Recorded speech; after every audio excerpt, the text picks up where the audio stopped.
Senhoras e senhores, muito boa noite. Sejam todos bem-vindos à cerimônia de lançamento do IPD Electron.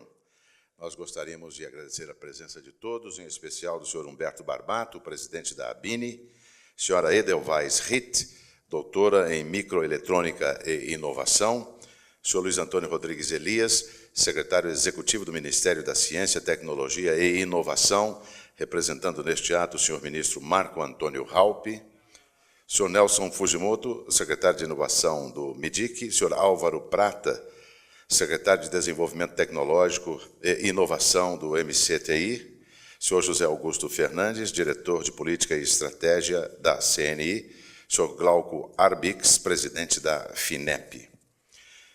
Em nome da Associação Brasileira da Indústria Elétrica e Eletrônica, ABINI, mais uma vez agradecemos a presença de todos neste evento que marca o lançamento das novas bases do IPD Electron, o Instituto de Pesquisa e Desenvolvimento Tecnológico do Complexo Eletroeletrônico e Tecnologia da Informação, entidade criada pela ABINI em 2004 e que tem por objetivo estimular a cultura da pesquisa, desenvolvimento e inovação nas indústrias do setor elétrico e eletrônico brasileiro. Gostaria de convidar neste momento ao palco o presidente da ABINI, senhor Humberto Barbato, para o seu pronunciamento a respeito do relançamento do IPD Electron, um instituto de pesquisa, desenvolvimento e inovação da ABINI, que representa o setor eletroeletrônico nas ações de inovação. Senhoras e senhores, boa noite. Antes de mais nada, eu quero agradecer a presença de todos os nossos amigos que estão nos prestigiando nessa solenidade em que nós pretendemos relançar o IPD Electron num momento muito importante para a inovação. Eu quero cumprimentar de modo muito especial a doutora Edelweiss Ritt, que nos ajudou muito no projeto de relançamento do IPD Electron.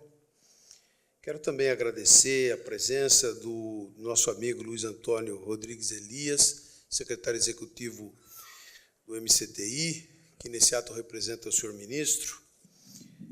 Quero também agradecer mais uma vez a presença do Nelson Fujimoto, também amigo nosso, secretário de Inovação do MIDIC, que sempre prestigia os eventos da ABINI. Dr. Álvaro Prata, secretário de Desenvolvimento Tecnológico e Inovação do MCTI. Meu amigo de velha data, Dr. José Augusto Fernandes, diretor de Estratégia da CNI. E o professor Glauco Arbix, presidente da FINEP, que também muito nos honra em estar aqui presente. Eu quero inicialmente expressar os meus agradecimentos especiais a uma pessoa que hoje é o presidente da CNI, que foi vice-presidente da ABINI há muitos anos, que é o nosso amigo Robson Andrade, bem como também ao presidente do SEBRAE, o Dr. Luiz Eduardo Barreto, por terem aberto esse espaço aqui no 5º Congresso de Inovação da Indústria para que nós pudéssemos relançar as novas bases do IPD Electron, o Instituto de Pesquisa, Desenvolvimento e Inovação da ABINI. Tenho a certeza que esta é uma grande contribuição para que possamos fortalecer a nossa atuação em prol da inovação nos processos industriais no Brasil. Não há melhor lugar e ocasião para nós lançarmos o IPD Electron do que nesse evento que reúne 22 empresas que mostrarão as suas experiências sobre como a inovação ajudou a abrir ou consolidar mercados. Nessa mostra de inovação promovida pela CNI e pelo SEBRAE, eu quero destacar com satisfação que participam 6 empresas associadas da ABINI, o que confirma a importância deste tema para o setor eletroeletrônico.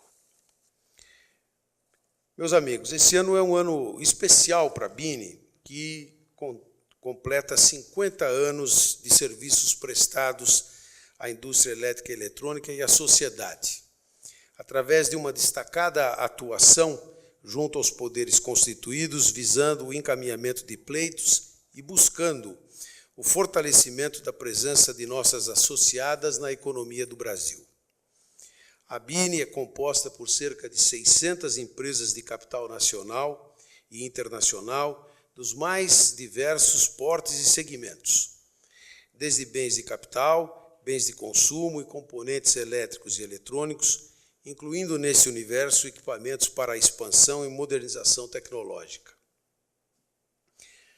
A tecnologia e os produtos do nosso setor permeiam todos os demais segmentos da economia, tendo, portanto, um caráter estratégico para o país, aspecto que coloca a busca permanente pela inovação como prioridade para as empresas do setor eletroeletrônico.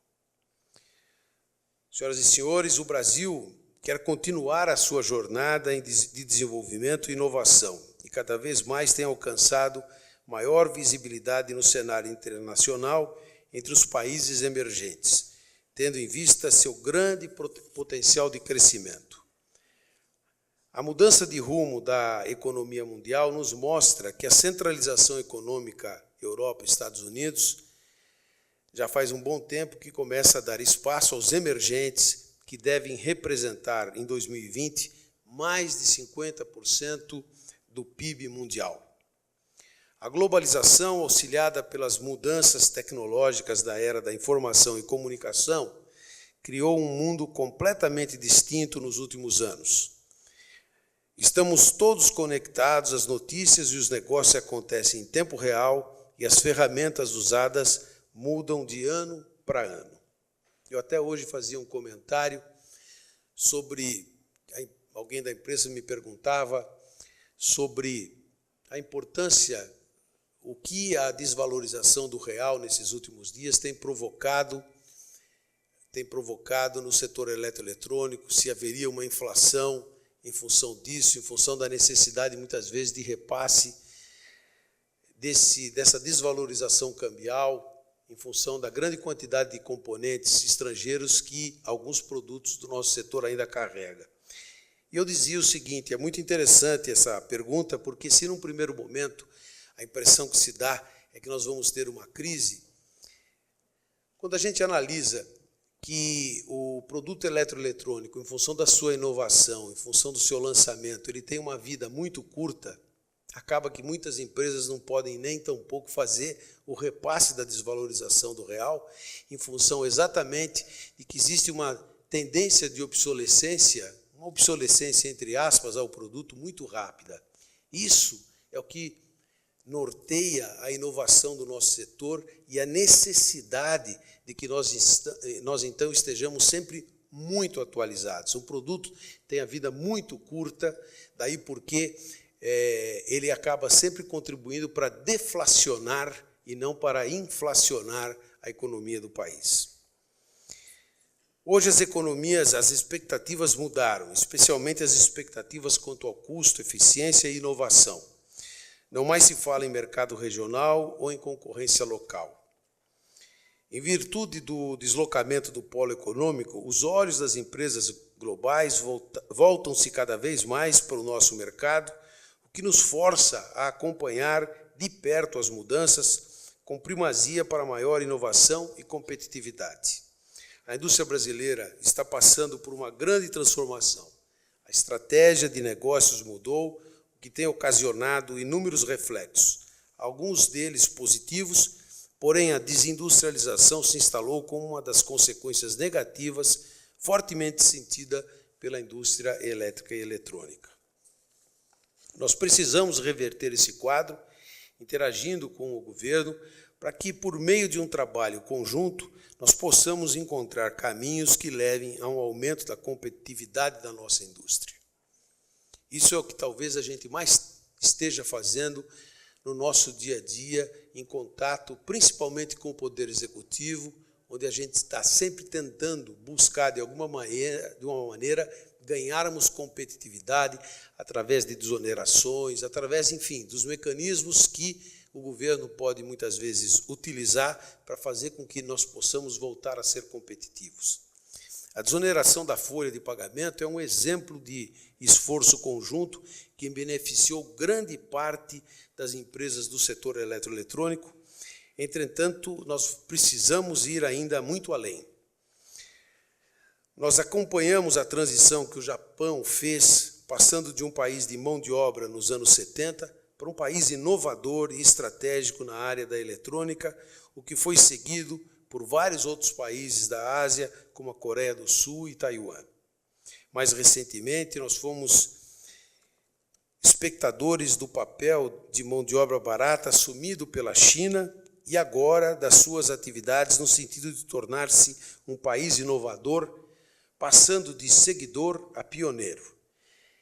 E é isso que justamente nós almejamos para o Brasil.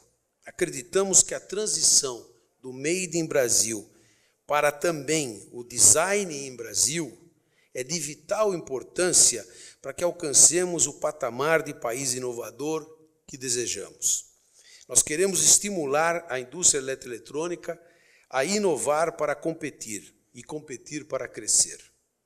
Desta forma, torna-se evidente que a inovação assume papel essencial na atividade das empresas como forma de estimular a competitividade num cenário de acirrada concorrência internacional. Senhoras e senhores, com esse espírito, a ABINI, no momento que comemora seus 50 anos, está lançando as novas bases do IPD Eletron, com o objetivo maior de promover a inovação no complexo eletroeletrônico brasileiro. Nesse contexto, o IPD Eletron será um fórum que reunirá todos os agentes que atuam no universo da tecnologia da inovação para que possa desempenhar um papel mais ativo como agente indutor da criação intelectual. Nós esperamos com isso que esse novo IPD Eletron possa incentivar a formação de uma cultura de inovação no Brasil, contribuindo para a geração de negócios e para a maior competitividade internacional do setor eletroeletrônico. É isso que nós esperamos, é isso que nós pretendemos com esse relançamento desse instituto, do IPD Eletron. Muito obrigado. Muito obrigado, senhor Humberto. Gostaria de convidar neste momento a doutora em Microeletrônica e Inovação, senhora Edelweiss Ritt, que vai apresentar as bases de atuação do novo IPD Eletron. Bom, boa noite a todos, boa noite a todas as autoridades presentes.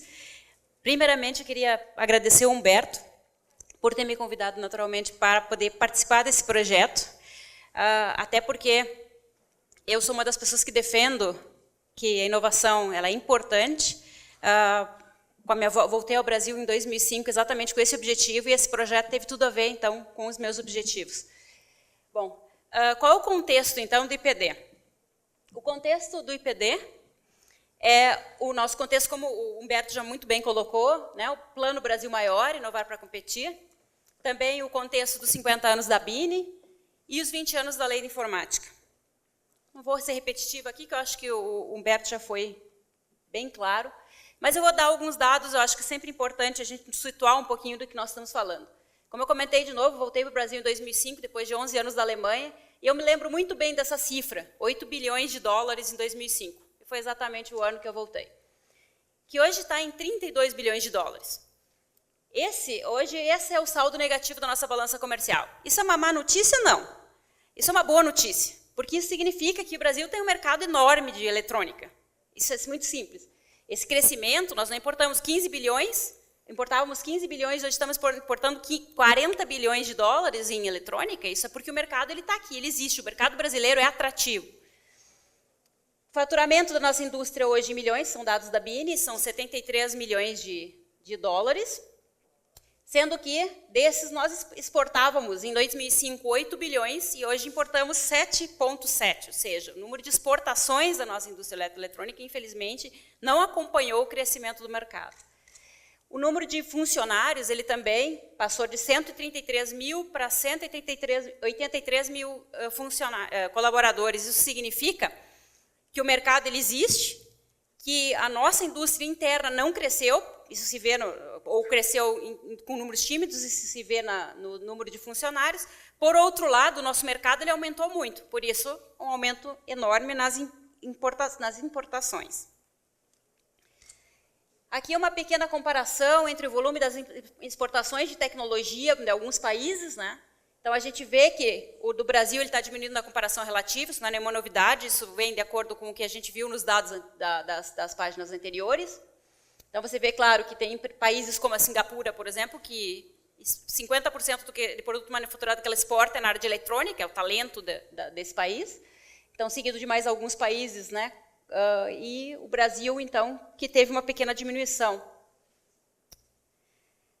Bom, isso aqui não é um bom exemplo. Nós até discutimos muito se íamos colocar esse exemplo, é um exemplo de celulares, porque eu quero fazer um disclaimer aqui. Esse exemplo, ele tem vários parâmetros envolvidos, não é simplesmente nós olharmos a quantidade de exportações, porque vários parâmetros passaram. Por outro lado, é um excelente exemplo para nós vermos o quanto é dinâmica essa nossa indústria eletroeletrônica. Então, por exemplo, em 2008, o Brasil exportava 2,2 bilhões de dólares em celulares e hoje exporta 100 milhões de reais. Como eu disse, nós podemos ficar 50 minutos discutindo aqui as razões disso. De qualquer forma, só tem duas mensagens nessa transparência. Uma delas é que as coisas elas mudam muito rápido, é muito dinâmico, e que, infelizmente, em algumas áreas a gente, às vezes, não consegue manter alguma posição. Essa aqui é alguma comparação ilustrativa. Eu gostaria de ter colocado somente dados da indústria eletroeletrônica. Infelizmente, não achei esses dados preparados dessa forma. Está faltando uma BINI em alguns países, mas, enfim. A Alemanha, para fazer uma comparação, a indústria eletroeletrônica são 173 bilhões de euros de faturamento. Se vocês lembrarem do número da nossa primeira transparência, nós falamos no Brasil 73 bilhões de dólares, né? Para 133 bilhões de euros, que é o mercado de eletroeletrônico alemão. Só que o importante aqui é o seguinte, 40%, segundo a Zwei, dessa venda vem de produtos inovadores. Certo? Eu não vou comentar as patentes, porque eu tenho uma transparência depois só sobre patentes, nós vamos só guardar esse número. A Índia também tem aumentado o que exporta, né, na área de hardware. Alguma coisa sobre o México, o número de funcionários até meio semelhante com o do Brasil, só que o saldo da balança deles não é deficitária como a nossa. E nos Estados Unidos eu não tenho os dados exatos de eletrônica, mas em geração de propriedade intelectual representa hoje 34,8% do PIB dos Estados Unidos, e essa é uma área que emprega 27 milhões de pessoas. Bom, falando de patentes, fazer um pouquinho isso aqui para corroborar um pouquinho com os dados que o Humberto apresentou, do Made in China para o Design in China. Vocês veem o número de patentes de 2010. Então, o Brasil fez 2.705 patentes, a China 293 mil patentes, mais ou menos parecido com os Estados Unidos, a Alemanha 50 mil patentes. Para dar um exemplo de comparação, a Semicron, que foi a empresa que eu representei esses últimos 2 anos, não estou mais lá, mas eu estava lá por 2 anos e meio, só no ano passado eles depositaram na Alemanha 800 patentes, uma empresa em eletrônica. E o que a gente vê aqui, além de tudo isso, é claramente a subida da China, né? Eu acho que essa transparência de estudo dá para ver muito bem que a China está claramente conseguindo fazer essa transição. A quantidade de patentes que a China está depositando é realmente impressionante. Depois um pouquinho da parte de investimento em P&D, até para ver que não é exatamente correlacionado, né? Nem sempre quem tem mais patentes é quem mais investe em P&D. Uma coisa não necessariamente implica a outra, mas certamente ajuda. Então, aqui no investimento em P&D, nós podemos ver que o Brasil tem aumentado o investimento em P&D, isso é positivo. Certo? Tímido, mas tem aumentado. Bom, e para quê? Por que alta tecnologia? Por quê? Bom, isso não são dados verdadeiros, mas, por exemplo, é um tipo de exemplo. Quem tem a propriedade intelectual, naturalmente, tem a vantagem competitiva no mercado. Hoje tem 2 coisas que são as coisas mais importantes na área de eletrônica, é você ter a precedência, ser o primeiro, isso é uma coisa que facilita muito, e a outra coisa que facilita enormemente a escala. E certamente, se você é o primeiro, você tem facilidade da escala, porque você tem um produto que é competitivo a nível global. Sendo competitivo em nível global, ele é competitivo, ele vai ter escala. Então, por exemplo, se você olha, esses dados são ilustrativos, certo? Não é dados reais, mas é uma distribuição típica, mais ou menos, de um produto de eletrônica novo. Você tem 15% que é dado para o contract manufacturer, que monta o produto, 30% na parte de materiais, 25% são outras coisas, como ficar mandando ele para vários lugares do mundo, logística, etc. E 30% é o dono da ideia. O dono da ideia that's not for free, né? Logicamente, ele investiu para ter tido essa ideia, ele investiu muito em desenvolvimento, e naturalmente essa margem grande nos primeiros anos, ela é utilizada para pagar para o payback do investimento que foi feito.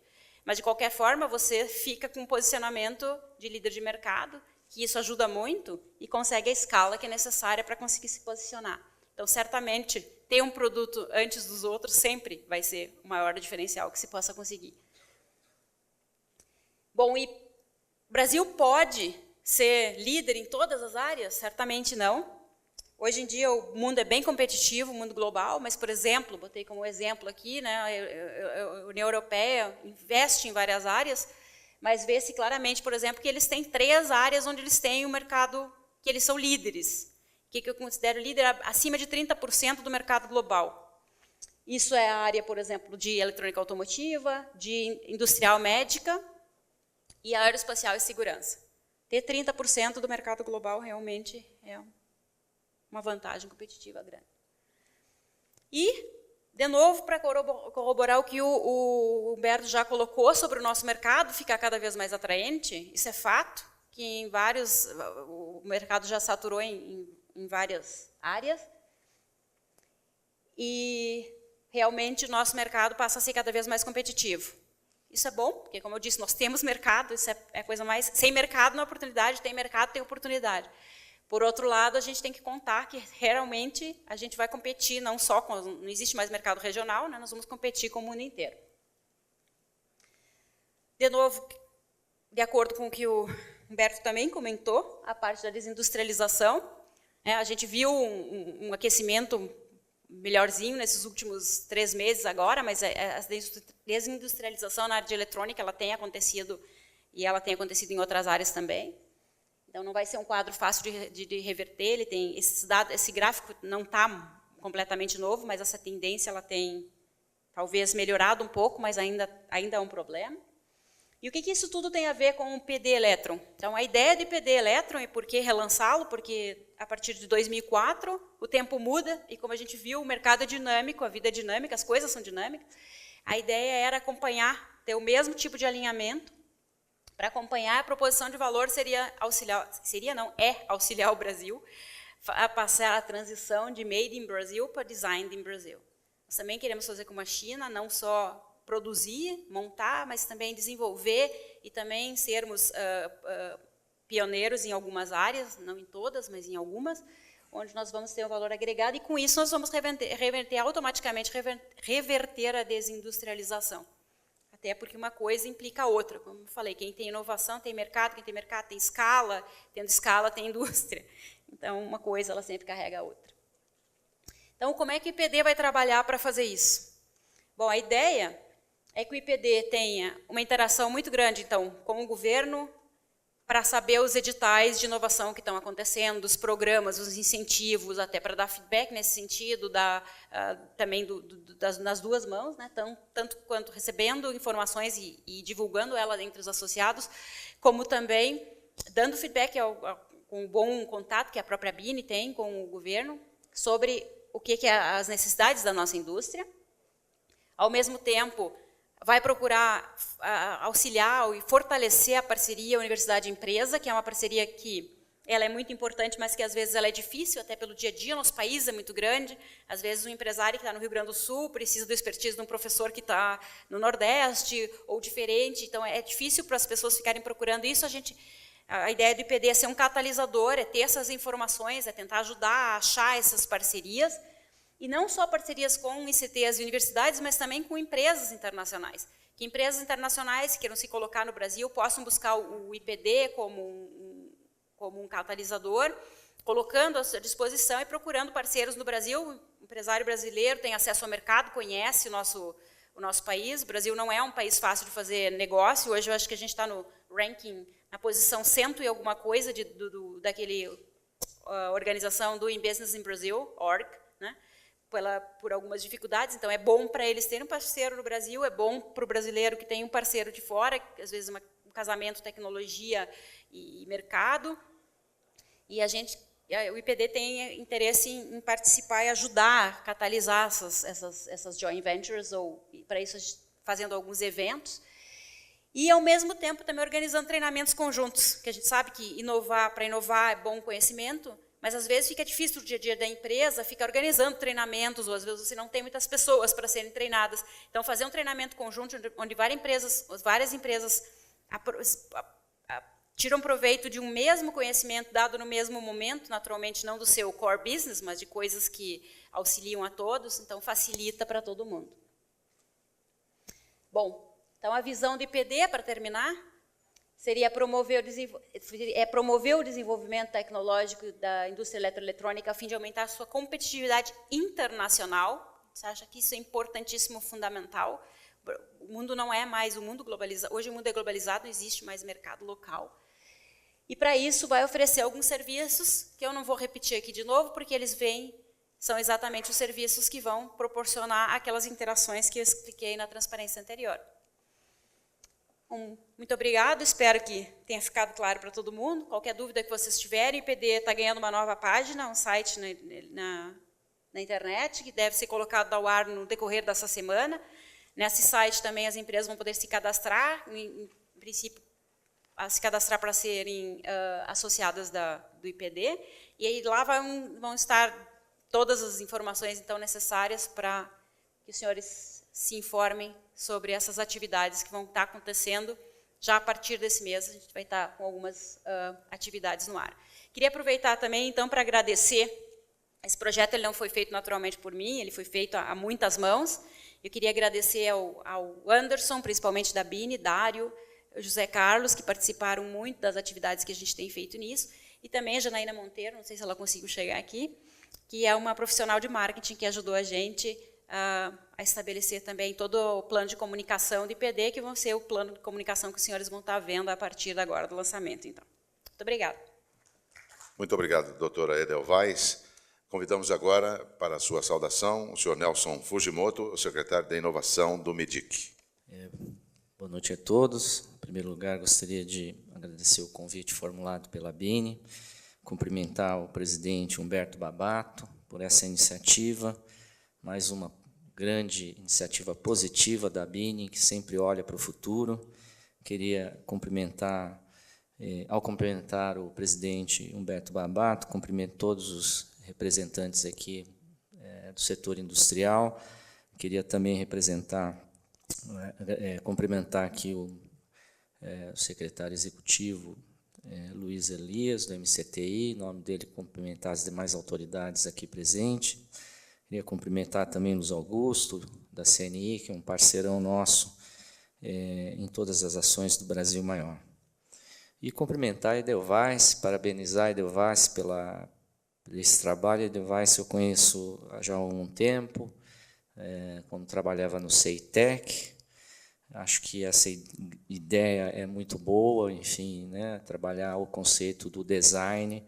Aliás, o que todo mundo já sabe, enfim, o CEITEC foi um dos polos importantes para consolidar os polos de design em microeletrônica do Brasil, que até hoje está bem estruturado. A Edelweiss trabalhou muito e trabalha nessa área também.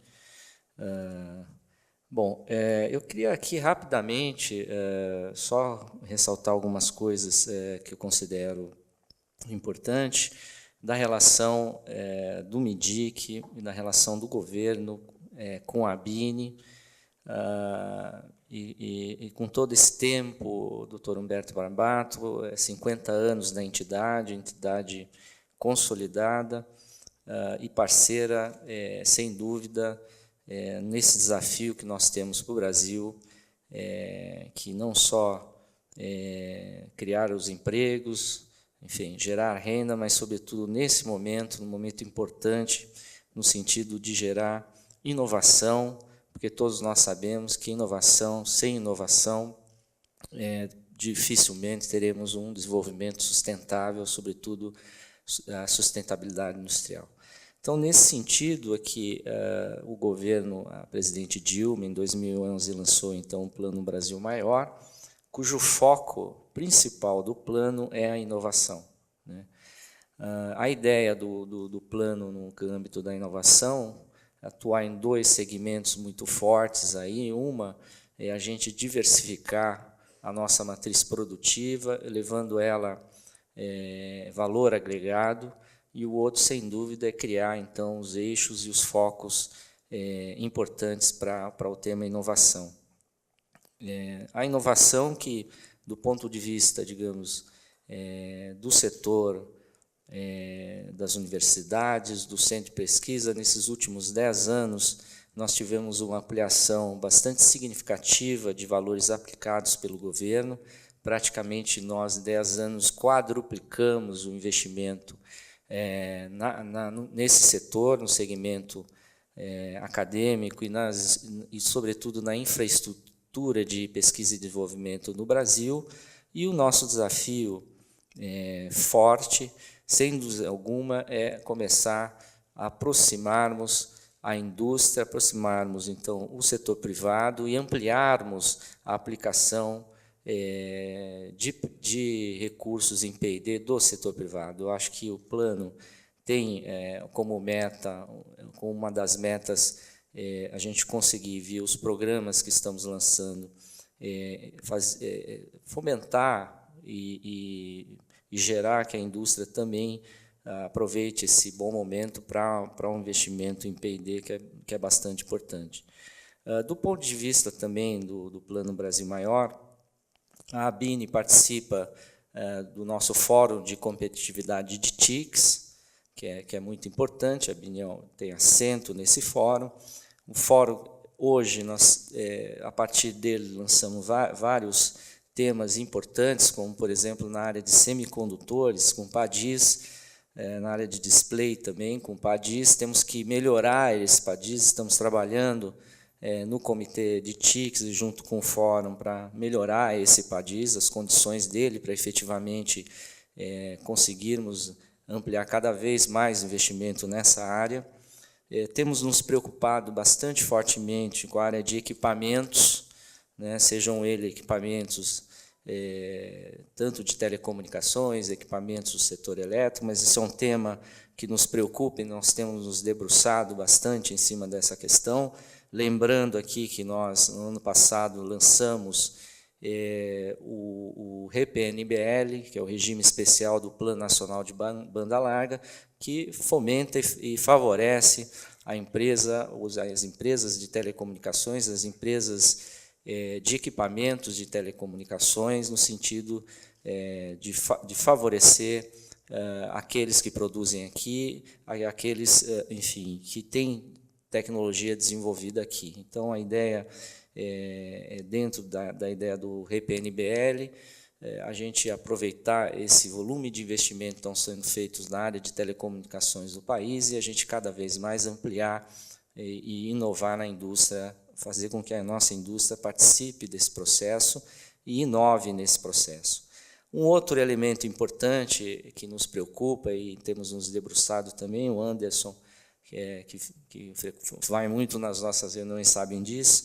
Quer dizer, na questão das aplicações setoriais, sem dúvida alguma, abre-se aí um leque. Hoje é praticamente impossível a gente falar de qualquer setor da economia se a gente não falar do setor eletrônico, que está presente em quase tudo. Hoje, até a questão da internet das coisas, enfim, né, em quase todos os elementos, a gente está crescendo muito nessa área. Existe uma possibilidade, uma programação de investimento, sobretudo na área aí de smart grid, que o Brasil ainda está iniciando, com muitas oportunidades nesse segmento. Nós também temos muita preocupação na área da saúde, como área de aplicação setorial, uma área que cada vez mais vem crescendo no país, e junto com o GCIS, com o pessoal da saúde, nós temos feito um esforço grande de inovação nesse setor.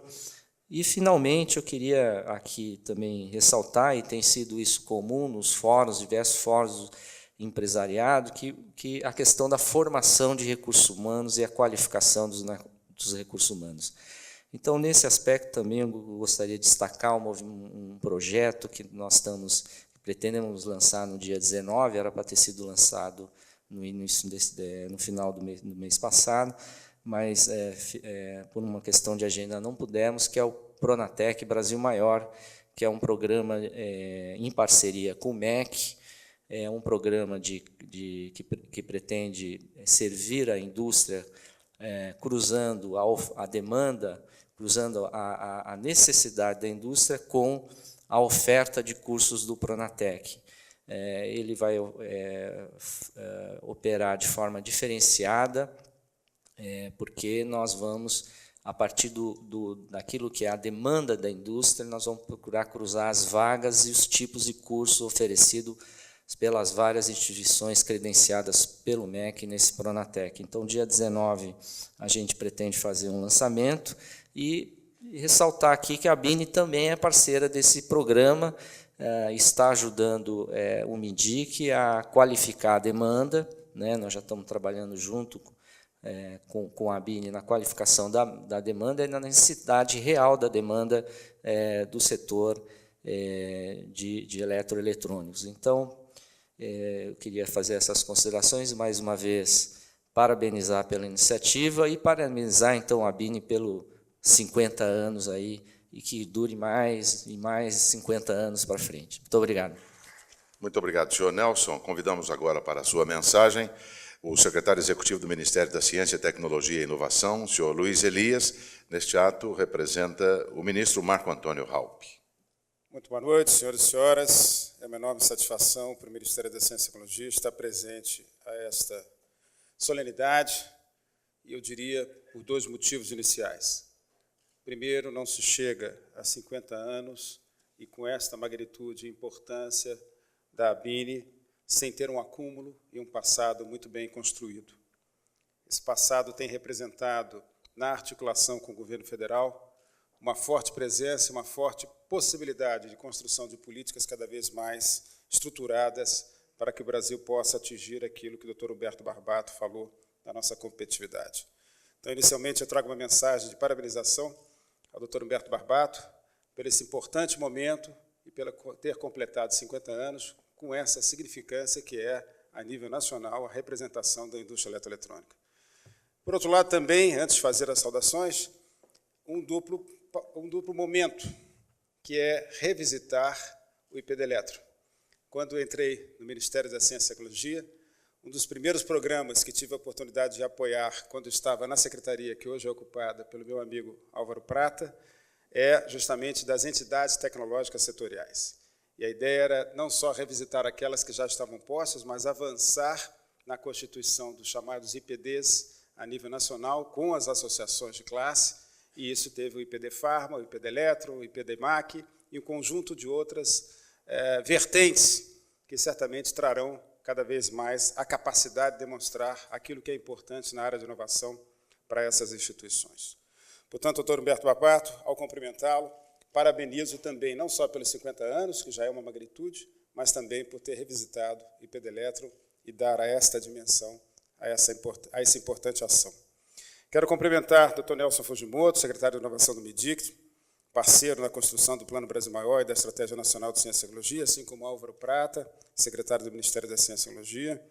Paulo Mol, não sei se está aqui, estendo esse cumprimento também ao Luiz Augusto, diretor da CNI.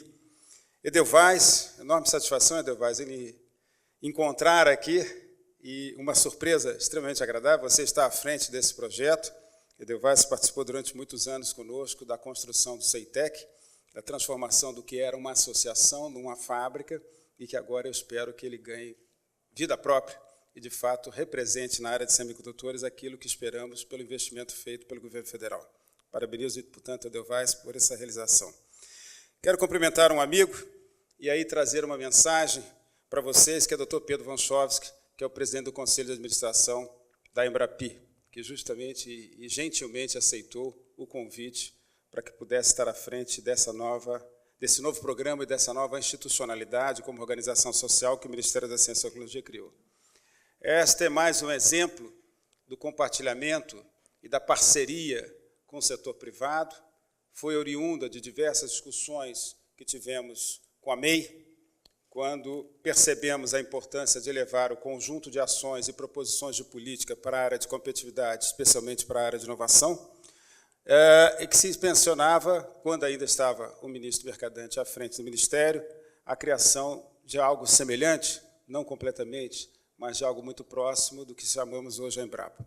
A ideia central é que possamos ter, com grande envergadura e com grande capilaridade a nível nacional, uma instituição que, de fato, represente a capacidade de impulsionar projetos para a área de inovação. E, nesse sentido, a presidente Dilma não mediu esforços, está colocando quase 2 bilhões de reais nos próximos 2 anos para que possamos impulsionar projetos, mas tem uma vertente significativa e importante, que é de que esse credenciamento passará necessariamente por conhecer a realidade local na área de inovação e por laboratórios. A ideia é que laboratórios com envergadura, com capacidade, como aquele que é presidido pelo Dr. Pedro Walshovski, que é o CNPEM, possam, de fato, fazer uma diferença na área de inovação. Dr. Pedro, eu parabenizo por o senhor ter aceito, mas, ao mesmo tempo, é um grande desafio. Esperamos cumprir esse desafio e, com as metas estabelecidas, eu tenho certeza que o senhor estará à frente dele e cumprirá, para que a gente possa, de fato, fazer diferença a nível nacional com relação a essa nova envergadura. Eu, na verdade, ia fazer apenas uma saudação, mas eu não posso me furtar para alguns dados que foram aqui apresentados. Eu chamo a atenção de uma fala do Dr. Humberto Barbato, que é a questão da competitividade e a perda de capacidade da indústria frente à questão da importação. Por outro lado, a Edelweiss reforçou esta posição quando apresenta o déficit, e ela talvez chamou de que não é o déficit que é significativo, e sim a não presença de indústrias com valor agregado aqui no Brasil. Eu acho que as duas coisas têm uma representação. Por um lado, se a gente pode observar pelos dados que ela mencionou, há um processo não só de perda de capacidade industrial, mas de perda de capacidade industrial naquilo que é o valor agregado.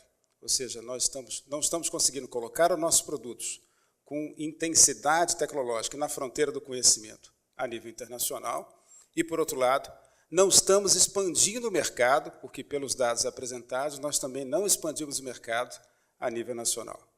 Se nós olharmos os planos lançados mais recentemente, aqui eu cito o Plano Nova Empresa, eles justamente vêm para atuar dentro dessa questão, ou seja, daquilo que nós chamamos essa brecha tecnológica. É necessário que a gente supere as restrições que foram impostas estruturalmente à nossa economia e tenha a capacidade de impulsionar esse processo à frente.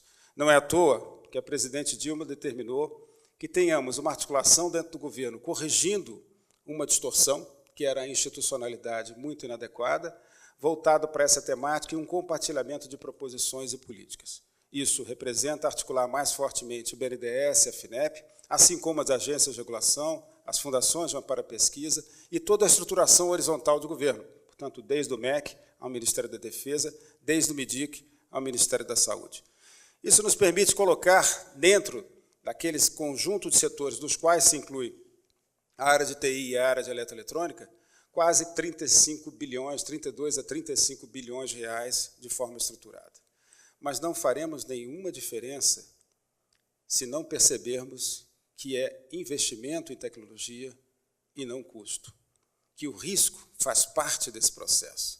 Não faremos nenhuma diferença se nós, de fato, não agregarmos valor e conhecimento a nível interno e continuarmos pagando, como ela também observou, royalties por exterior, por propriedade industrial. Não fazemos nenhuma diferença se nós não tivermos a capacidade de cada vez mais perceber o movimento internacional que está mudando e de forma muito rápida, ou seja, as economias voltam a crescer. Os dados, a imprensa não mostra, não são apenas do trimestre. Os dados, na verdade, são consistentes de uma retomada do processo, como apresentou recentemente o ministro Guido Mantega, em um evento empresarial, de retomada com consistência, com fundamento, quer na atividade empresarial, quer na atividade de serviços, quer nos diversos setores das economias. Se nós olharmos as perspectivas de crescimento dessas economias e traçarmos a tendência, por qualquer indicador que tenhamos, é um resultado extremamente positivo para frente. Mas não faremos, de novo, diferença nenhuma se não tivermos capacidade de engenheirar a nossa própria economia. Portanto, o termo que eu uso não é desindustrialização. O termo que eu uso é a possibilidade de reprimarizarmos a economia brasileira. Ou seja, de novo voltarmos a uma especialização em mineração e recursos naturais, de novo voltarmos a pautar a nossa capacidade de exportação por soja natura, por ferro bruto, e, na verdade, não conseguimos dar a dimensão necessária a esse processo. Para isso, exige, para o lado do governo, uma forte presença de investimentos. O governo está respondendo. Uma forte presença de instrumentos, casados especialmente no tocante ao nosso tema, BNDES e FINEP. Uma forte presença do governo, como bem mencionou o Nelson Fujimoto, na área de formação de recursos humanos, entre a CAPES e o CNPq. Mas exige necessariamente considerar que estamos tratando de algo que tem um horizonte. E, portanto, a despesa, na verdade, tem que se transformar numa ótica interna de apropriação em investimento. O risco é investimento. Se não atuarmos dessa maneira, esperarmos que o resultado se dê de imediato, não chegaremos a uma conclusão positiva com relação a essa temática. Mais ainda, o governo está atuando agora no distensionamento que é o marco regulatório.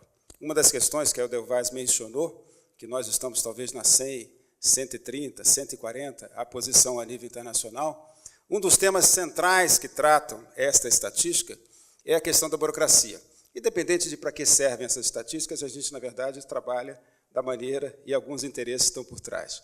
Mas abstraindo esse ponto e reconhecendo a crítica de que devemos reforçar a posição com relação à flexibilidade, melhor capacidade de importação, melhor processo aduaneiro, mais capacidade de distensionamento na área regulatória, estamos discutindo com o Congresso Nacional, e já o fizemos na área das fundações de apoio das universidades federais, assim como fizemos na área de importação para insumos voltados para a inovação, que possam elevar a nossa produtividade e diminuir o aspecto da burocracia como eixo de entrave ou aquilo que eu chamei uma brecha que precisa ser superada estruturalmente. Isso, em breve, os senhores terão conhecimento. Tem uma reunião quarta-feira com o relator Seba Machado, para que um conjunto de ações voltadas para a temática da importação, para a temática da Lei 8666, portanto, a ideia é que tenhamos um regime diferenciado de compra já aceito dentro do governo, que possa facilitar enormemente e impulsionar cada vez mais o processo inovativo interno. Que distensionemos o processo das fundações de apoio, que distensionemos o regime de compra das organizações sociais, que distensionemos na ponta um processo de flexibilização para que as empresas, de fato, possam responder ao processo inovativo. Mas, de novo, senhores, se não apostarmos efetivamente no risco, não teremos nada disso concluído. Essa ideia passa por observarmos uma outra estatística para finalizar. O que investe o governo brasileiro em relação ao seu PIB, e aí eu estou falando do setor público, não é tão diferente do que investe os países internacionais. Talvez essa estatística pudesse entrar, Edelweis, aqui na sua observação. Ou seja, se é 0,60, 0,65, evidentemente com diferenciais do PIB, mas gira em torno do que os países fazem a nível internacional, os principais países. O que faz a diferença é a capacidade de agregação de valor e de investimento das empresas. Sem esse compartilhamento, podemos reduzir a burocracia, podemos ampliar as linhas de crédito, podemos dar uma taxa de juros a 2,5%, podemos impulsionar o processo de infraestrutura como uma lógica interna de cada vez mais puxar as cadeias produtivas, podemos dar uma desoneração tributária forte, como demos, compromete esse ano no Orçamento Público Federal cerca de 70 bilhões de reais e comprometerá no próximo ano quase 100 bilhões de reais, não conseguiremos chegar àquilo que o Dr. Barbato corretamente colocou, que é a importância de agregar conhecimento a nível nacional. Se nós olharmos a perspectiva do processo de apropriação desse conhecimento pela via da propriedade industrial, ainda somos extremamente deficitários no balanço de pagamento tecnológico. Precisamos inverter essa matriz. Não é só com o processo de ações internas pela via do governo que conseguiremos fazer isso. Esse compartilhamento, esse processo articulado que temos dentro da MEI, essa capacidade de estruturação de posições de políticas é que certamente trará uma realidade para o Brasil completamente diferente. Produtividade, competitividade exige investimento. E investimento que se matura no longo prazo. O resultado nunca é no curto prazo. Tanto a mensagem que trago do ministro Raupp é uma mensagem de otimismo, sim, com relação à economia brasileira. Basta ver os dados. É uma mensagem em perspectiva de crescimento cada vez mais forte desta agenda que a presidente elegeu como uma das 5 principais agendas do seu governo. Não só na área de saúde, na área da educação, na área da recuperação da infraestrutura brasileira e da logística, mas certamente na área de ciência e tecnologia, como elemento central e dinâmico do nosso processo de correção das desigualdades e ampliação da nossa capacidade interna. Barbato, parabéns pelos 50 anos da ABINE, parabéns pela pujança que tem essa indústria local e parabéns pela perspectiva de revisitar o IPD Eletron e torná-lo certamente um instrumento de competitividade cada vez mais forte a nível nacional. Parabéns, senhores empresários. Muito obrigado. Muito obrigado, senhor secretário. Senhoras e senhores, em nome da ABINE, nós agradecemos muito mais uma vez a presença de todos e os convidamos para o coquetel e visita à Mostra de Inovação promovida pela CNI e pelo SEBRAE. Tenhamos todos uma boa noite, muito obrigado e bom coquetel.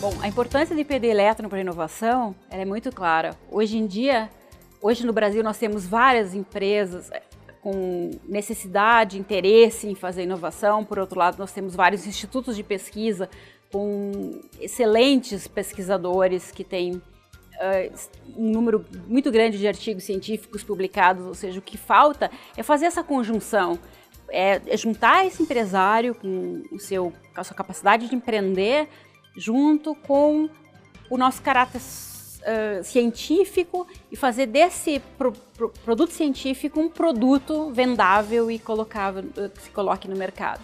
Então, esse diferencial competitivo nós já temos.